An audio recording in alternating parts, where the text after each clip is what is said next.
Tama, kaso ayaw nila mabunyag hanggang sa dulo ng mga sangkot. Ito yung kay Diskaya, nagkaroon ng warrant of arrest. Hindi nga sila magbubulgar ng kahit na ano kasi nga hindi sila in state witness. Yan yung nilalaban ni Marcoleta. Ayaw ni Ping Lacson na maging state witness sila kasi nga pag nag-state witness, yung sasabihin nila ay hindi pwedeng gamitin sa kanila. Pwedeng maabsuelto sila or light lang yung maging penalty na mapunta sa kanila. Yan ang ayaw ibigay ni Ping Lacson sa kanila. Kaya ipinaglalaban naman niya ni Marcoleta maging state witness sila.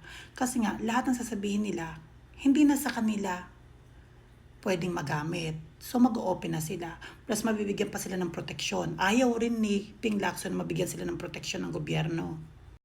So kung hindi sa'yo ibibigay ang pagiging state witness at wala kang proteksyon ng gobyerno, bakit ka magsasalita? E di pinahamak mo lang yung sarili mo. Pero kung naibigay sana sa kanila yung pagiging state witness, baka nagsasalita na yan. Actually, yung si Marcoleta ang humawak, di ba? Tuloy-tuloy yung usad, ang ganda ng flow ng investigasyon. Nung biglang pinalitan ni Marcos, inilipat nito ito si Ping Lacson, ayun, tagumpay yung plano.